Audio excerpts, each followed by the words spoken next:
Ukraine जंग के बाद दुनिया एक और जंग की तरफ बढ़ चुकी है। इजराइल और फिलिस्तीन में लगातार तनातनी जारी है और बेंजामिन नेतन्याहू के खिलाफ उन्हीं की जनता ने मोर्चा खोला हुआ है और अपनी जनता से बचने के लिए जो बरसों पुराना हथकंडा बेंजामिन नेतन्याहू अपनाते हुए दिखाई दे रहे हैं कि मजलूम फिलिस्तीनियों के ऊपर हमला करो और अपनी सेना को फिलिस्तीन से लड़वा दो, या यूं कहें कि इजराइल के आतंकी सैनिकों ने एक ऐसे कृत्य को अंजाम दिया जहां देखते ही देखते 9 मजलूम फिलिस्तीनियों को मौत के घाट उतार दिया।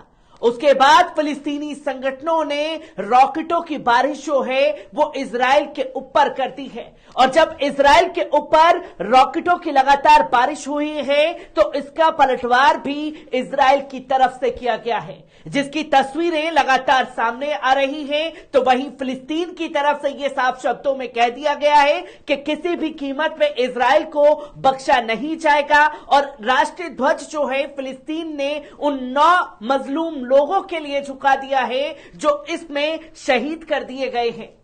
तो वहीं खासतौर पर बेंजामिन नेतन्याहू ने साफ तौर पर अपनी सेना को अलर्ट मोड पर जाने के लिए आदेश दे दिया है। किस तरीके से तमाम वीडियो सामने आए हैं और कैसे गाजा की तरफ से ताबड़तोड़ मिसाइल दागी गई है इजराइल के ऊपर, पहले इस वीडियो पर नजर डालिए।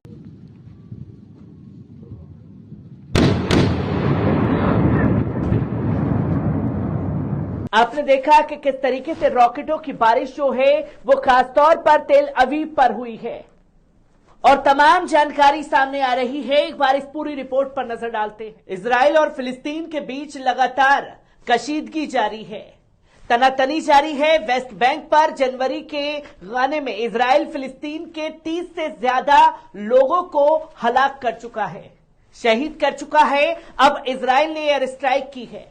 मीडिया रिपोर्ट्स के अनुसार यह बॉम्बिंग स्ट्राइक गाजा स्ट्राइप पर हुई है। आपको बता दें, इससे पहले गाजा की तरफ से ताबड़तोड़ रॉकेट दागे गए थे, जिसके जवाब में इजराइल ने यह कार्रवाई की है।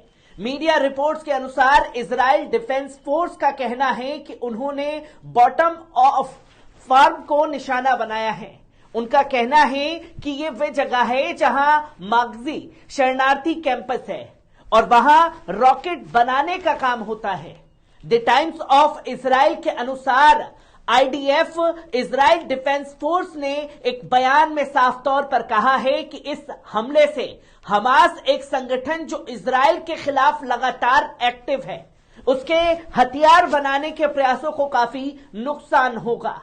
इस पूरे हमले का एक वीडियो सोशल मीडिया पर वायरल हो रहा है, जिसमें भारी विस्फोट होते देखा जा रहा है। आपको जानकारी के लिए बता दें कि जुमे के दिन सुबह 3:30 बजे गाजा की ओर से मिसाइल दागे गए थे, जिसके जवाब में इजराइल ने पलटवार करते हुए हमास के कैंपस को तबाह किया है। गाजा की तरफ से दागी गई रॉकेट्स में से एक को डोम एंटी मिसाइल सिस्टम ने तबाह कर दिया, तो दूसरा मिसाइल एक ओपन फील्ड में गिर गया। वहीं तीसरा मिसाइल बॉर्डर के पास गिरा, जिसमें इजराइल में खलबली मचा दी। इजराइल और फिलिस्तीन की दुश्मनी को कोई नहीं है। वर्षों से दोनों देशों के बीच सीमा पर हिंसक झड़पें होती रहती हैं, मगर एक दिन पहले ही इजरायली सेना द्वारा 9 फिलिस्तीनियों को मार गिराए जाने के बाद दोनों देशों में रूस और यूक्रेन जैसा युद्ध छिड़ने की आशंका भी बढ़ गई है। अपने 9 लोगों के मारे जाने के बाद फिलिस्तीनी राष्ट्रपति महमूद अब्बास ने 3 दिनों के शोक की घोषणा की है।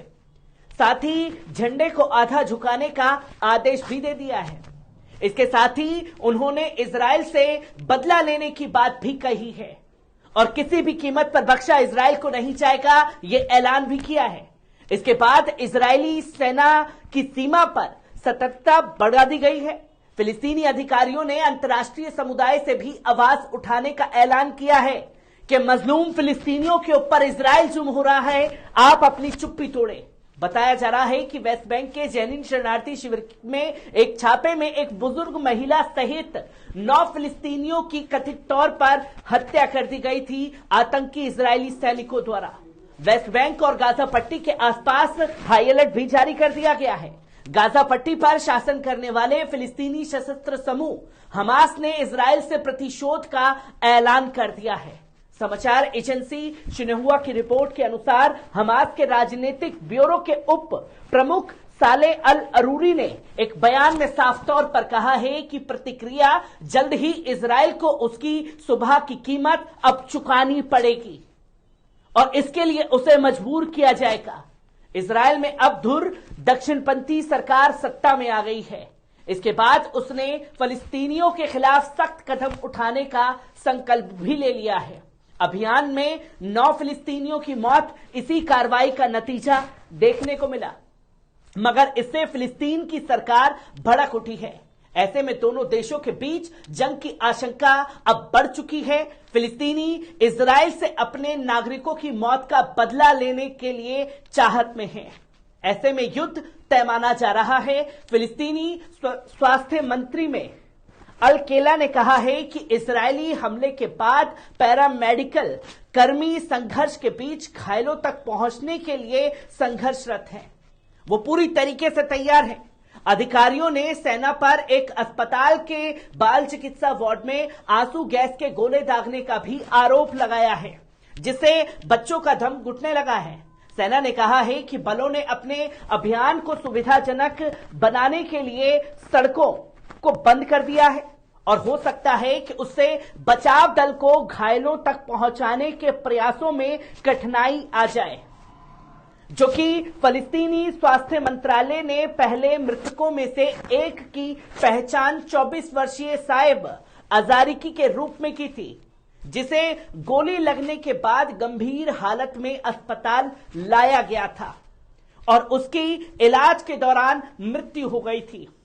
फतह से संबंध एक सशस्त्र मिलिशियाई समूह अल अक्सा मार्टर्स ब्रिगेड ने मृतकों में से एक की पहचान इजीज अल दीन सलाहत के तौर पर की, जो एक लड़ाका था। मंत्रालय ने साफ तौर पर कहा कि कम से कम 20 लोगों को घायल किया गया है। इजराइल के प्रधानमंत्री बेंजामिन नेतन्याहू ने सेना को अलर्ट कर दिया है। गाजा पट्टी क्षेत्र में इजरायली सेना को बढ़ा दिया गया है, तो वहीं वेस्ट बैंक में इजराइल की सेना मजबूती के साथ डटी हुई है। वायुसेना भी दक्षिण की अलर्ट मोड पर है। गाजा पट्टी के आसपास के शहरों में इजराइल ने अपने समस्त कार्यक्रमों को रद्द कर दिया है और अब पूरी तरीके से फिलिस्तीन पर चढ़ाई करने का मूड बना रहा है। आशंका है कि फिलिस्तीन की ओर से जवाबी रॉकेट हमले किए जा सकते हैं। पीएम नेतन्याहू ने नागरिकों की सुरक्षा के लिए इजरायली सेना को पूरी तरीके से तैयार रहने के लिए निर्देश दिए हैं। वहीं संयुक्त राष्ट्र के मध्य पूर्व एशिया के विशेष टोर वेस्टलैंड ने दोनों देशों से शांति की अपील की है, जो कि अब दुनिया एक और जंग की तरफ बढ़ चुकी है और जंग कितने दिनों में रुकेगी, कब तक रुकेगी, इसका अंदाजा अब नहीं लगाया जा सकता। जंग से जुड़ी हर एक अपडेट आप लोगों के साथ साझा करता रहूंगा। दीजिए इजाजत, शुक्रिया।